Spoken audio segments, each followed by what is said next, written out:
Chapter 1. The First Chapter.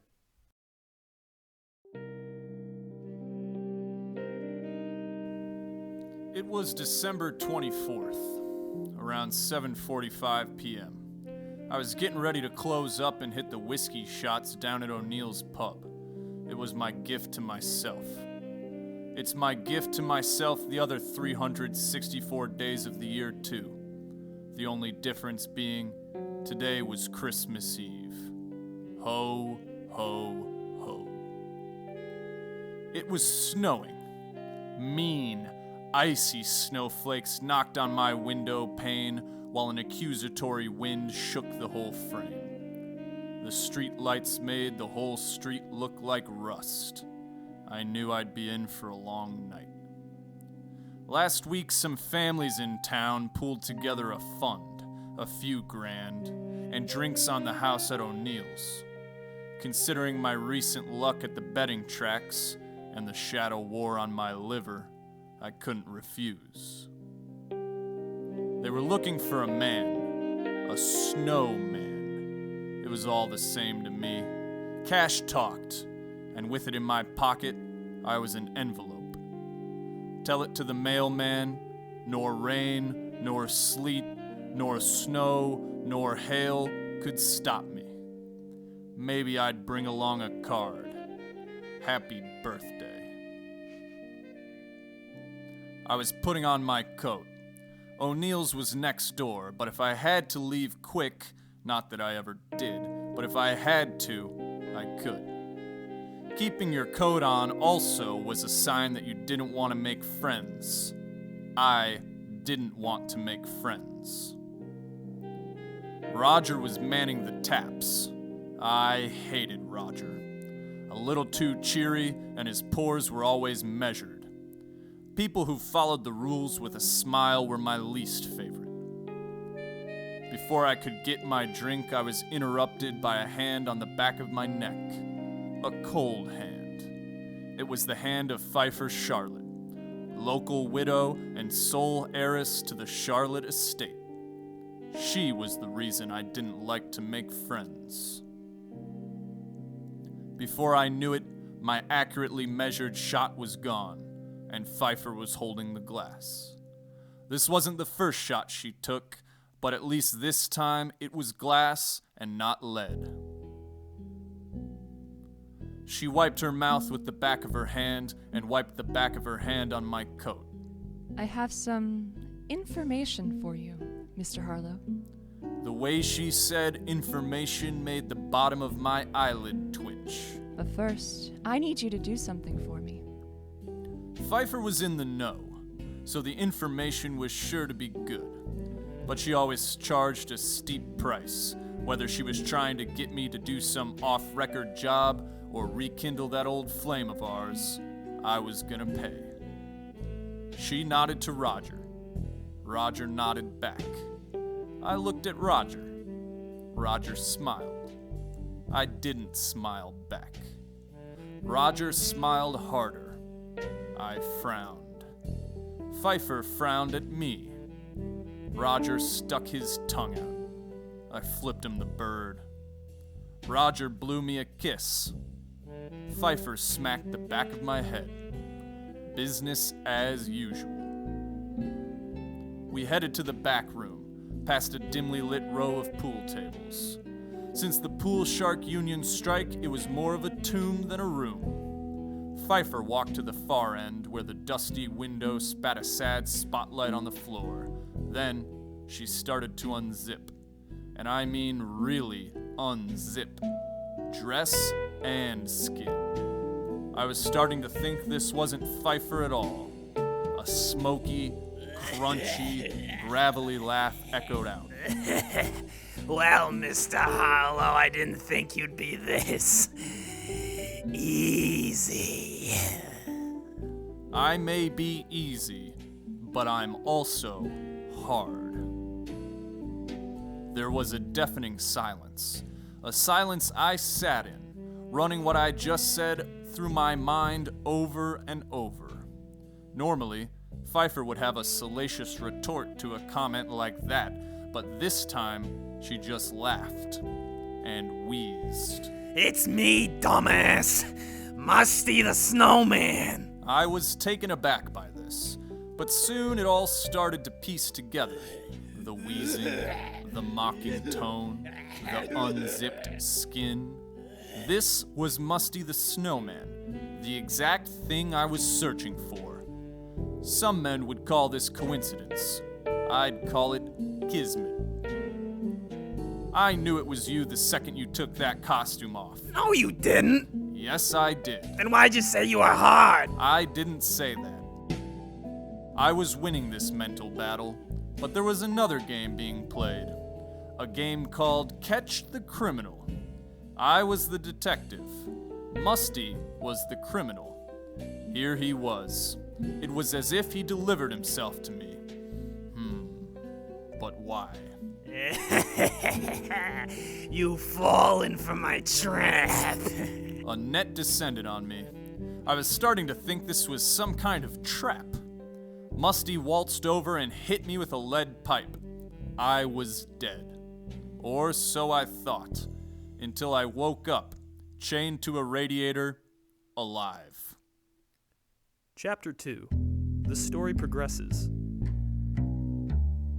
Wanna watch me do a dance, mister?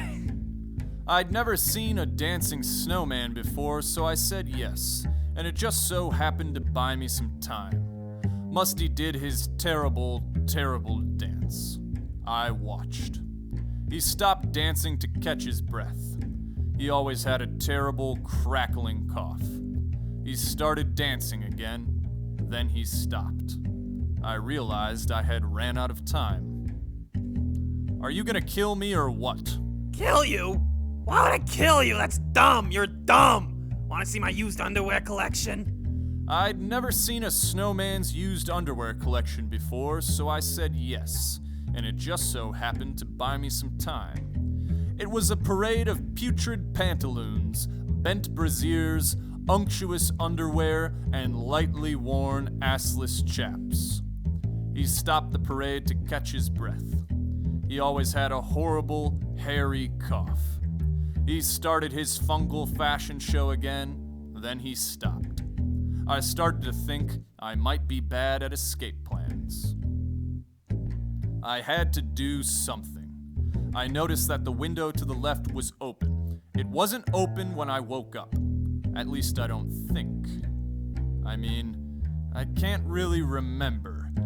It could have been open, or closed, but now it was open, and I think someone had opened it. The next thing I knew, a shadowy figure pushed Musty at the radiator. Musty screamed a haunting howl of pain and recoiled to the far end of the room. My plan had worked, I assume. The shadowy figure turned out to be more than just a shadow. It was a person, a familiar person. Someone I recognized by name. That name was Pfeiffer Charlotte. Are you the real Pfeiffer Charlotte? What? Yes.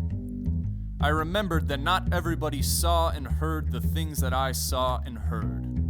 Incidentally, this also made me remember that people don't stop existing when they leave the room. I marveled at how much I learned in the past month. This town was changing me. Wipe that stupid grin off your face, Harlow. We need to get out of here. Boy, am I happy to see and hear you. Yeah, okay, fine, but we really need to get out of here. Musty's only stunned.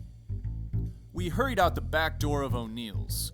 It was really hard because the radiator was still handcuffed to my arm. As we left, I couldn't get an image out of my head. An image of that window open. Snow accumulating on its ledge and the floor of the pool room. Then there were sounds in my head. Not sounds I could hear, but sounds. Those sounds turned into words. Those words turned into sentences. I was having a thought. Musty was made of snow and also garbage, but also snow. And the garbage was there, but the snow kept the garbage together. And also, The garbage held the snow in place. But mostly, there was snow. There was also snow coming through the window. If Musty was made of garbage and snow, and the snow melted on the radiator, then he had less snow. But if the snow from the window connected with Musty, Musty would have more snow. And that meant that Musty would have as much snow, if not more snow, than before. Like I said before, the snow from the window is going to revive him, so we need to hurry. Get that damn radiator off your arm. How Pfeiffer read my mind, I'll never know. Women confuse me. Women confuse me. Ah, shut up, Harlow. I stopped talking, but only because I wanted to. I slipped my hand out of the cuffs using the emergency handcuff key I kept in my hat. I wish I had remembered that earlier, but life is about learning. We got in Pfeiffer's car, an elegant black little Cadillac or something like that. I'm not much of a car guy. My brother is, but I don't know him too well anymore. These days, I'll take whatever family I can get. Maybe it was a Buick. I don't know. You'd have to ask my brother. Chapter 3 Love and War and Other Stuff. I watched the snowflakes fall as Pfeiffer drove us through the dark night. I couldn't help but think of Musty, what that piddle stick was up to. Speaking of piddle sticks, I was wondering if we were going to do sex. Pfeiffer and I, not Musty and I. That I wasn't interested in, no matter how much money I'd get. Well, $1 million? 10,000. 5,000. 500? Then I wondered, did I want to do sex with Musty? No. But why did I have that thought then? $10,000. Life is full of mysteries. When we arrived at Pfeiffer's home, I couldn't get out of the car. The door was jammed. Pfeiffer insisted it was unlocked, but it wasn't. She exited the car and went around to my side and opened it up no problem. Women confuse me. Her house was big and expensive. I never owned real estate, but I bet it was a pricey place. $1 million? 10,000. 5,000. 500? Then I wondered, did I want to do sex with Musty? Still no. But I don't control the thoughts that run through my head. Pfeiffer, do you want to do sex with me? No, Harlow. I want to talk about my feelings. Great. That line again. She said something like that at least. I wasn't listening. All my previous lovers said that to me when I asked that question. If I had a penny for every time I heard it, I wonder, would I have $1 million? 10,000? 5,000? 500? Where was Musty now? Harlow? Are you listening? I said we need to talk about Musty. Focus. This is not what my head told me I thought I heard. Great. More mind games. Women confuse me. Listen up. Musty was the creation of some crooked real estate developers that are trying to run people out of town and deflate our town's property value. They want to gobble up all the land and build one of those shitty, expensive condos that look nice but cut a lot of corners. They conjured up Musty in order to scare people away. My late husband built that subdivision, and I'll be damned to see it torn down and with it his legacy. That's an honest working-class neighborhood. Most of the residents work in my weapons manufacturing plant. That landfill is where my oil refineries dump its sludge. That's where my credit unions hand out loans at a friendly 20% interest. Which is why I want to talk about you. I started to think we were going to do sex. I'm starting to think we're going to do sex. You're an idiot, Harlow. I can't have you getting in the way. You'll just fuck this whole thing up like you always do. I have real private eyes on the job who are actively hunting Musty and the people who made him. This is a discreet operation for professionals, not you. Call it sentimental, but I figured I should be the one to stop you. Pfeiffer pulled out a gun and pointed it at me. I started to think we weren't going to do sex after all. What a disappointment. But the one thing that nobody suspected about Detective Harlow was that he has no problem jumping out of a 2-story window. And the one thing I know is that I'm Detective Harlow. Her first shot whizzed past my ear. The second one grazed my earlobe. The third one I dodged as I dove headfirst out of the 2nd-story window and onto the front lawn. The snow cushioned my fall. I dislocated my shoulder, sprained my wrist, tore my Achilles tendon, and broke my left foot, but I got away, and that's all that matters. Life is precious. Chapter 4. It is a wonderful life. I didn't get far because I tore my Achilles tendon and broke my left foot. Soon, Pfeiffer was at the front door. Then I heard it. The coughing and the wheezing and the jingle-jangle of bric-a-brac. It was Musty, sexily walking up the driveway. Needless to say, I was caught between a rock and a hard place. The rock was Pfeiffer. The hard place was Musty. And I was me. Pfeiffer sunk 3 rounds into Musty's detritus gut. Hot plastic and sardines poured out of his belly but didn't slow him one bit. In fact, he gained speed, absorbing the snow on the ground into his person, growing larger and larger until he was at the front door. Pfeiffer leaped at Musty and they collided midair. They rolled around the ground, rolling, rolling, rolling. For some reason, this made me want to do sex, not only in my mind, but also in my body.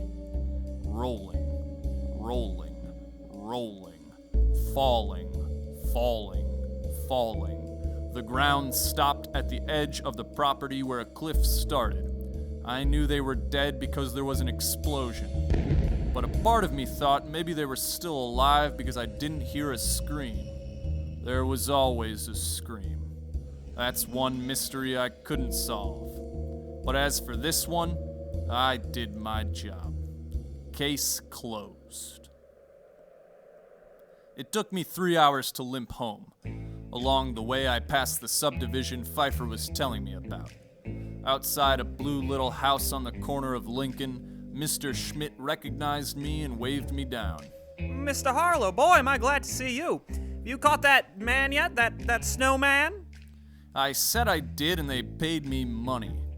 He jumped for joy and ran inside to tell his family. They all came outside to congratulate me, and before I knew it, the whole street was outside asking me questions.